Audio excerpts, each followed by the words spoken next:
Yo guys, today we are going to replace the wheel bearings on my trailer. Before making this video I already removed an old bearing because I didn't know in advance which bearings I needed to order.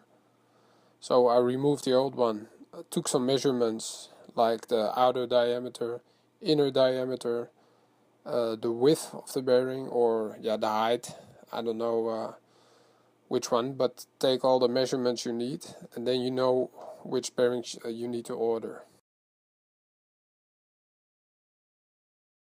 Okay, let's begin with some cleaning. I'm using some degreaser, brake cleaner, to clean the inside of the wheel hub. That's where the new bearing is going to be inserted. When you're done cleaning, put some lubrication on the inside of the wheel hub. We do this so installation of the new bearing will go smoother, easier. So now we need to press the new bearing into the wheel hub, but I don't have a press. But I do have a pretty beefy bench vise. I've used the bench vise on several occasions where I needed to press in some new bearings. Of course, this is not ideal, and if you have a press, then please use the press. But I only have the vise, and if it gets the job done, then we'll go with the vise.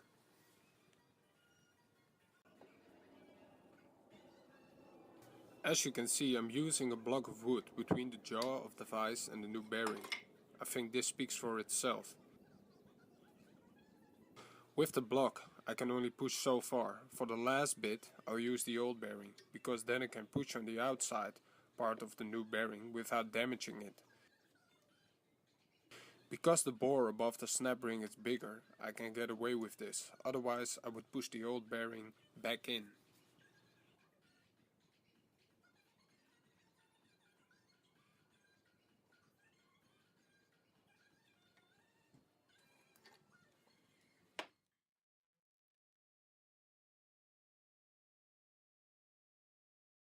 Now that the bearing is fully seated, we can install the snap ring. For this you'll need snap ring pliers, so that you can compress the ring far enough to insert it into its recess.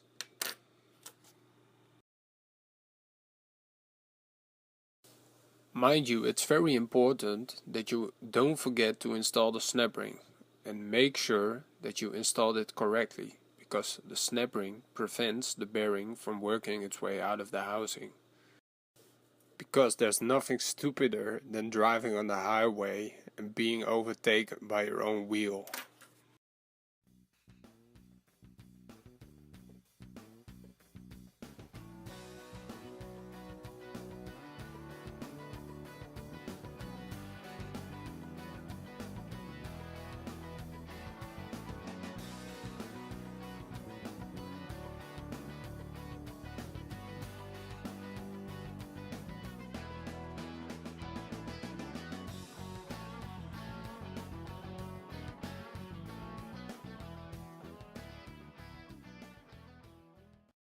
The installation guide that came with these new bearings dictated that they should be tightened to about 280 Newton meters.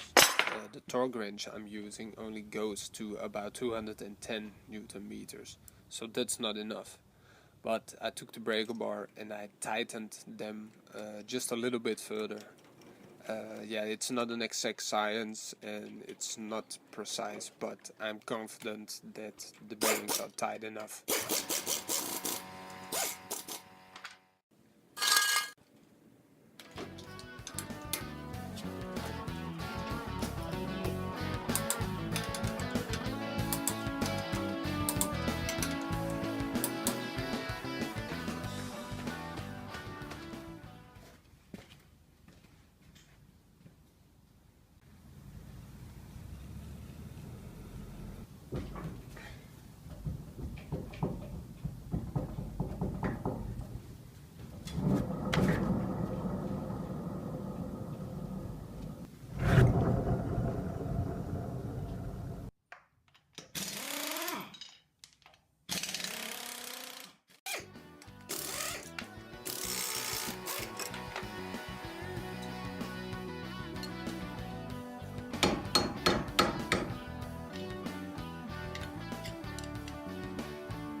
Here I'm hammering the wheel hub off, and 9 out of 10 times you will split the bearing, and a part of it will remain on the spindle,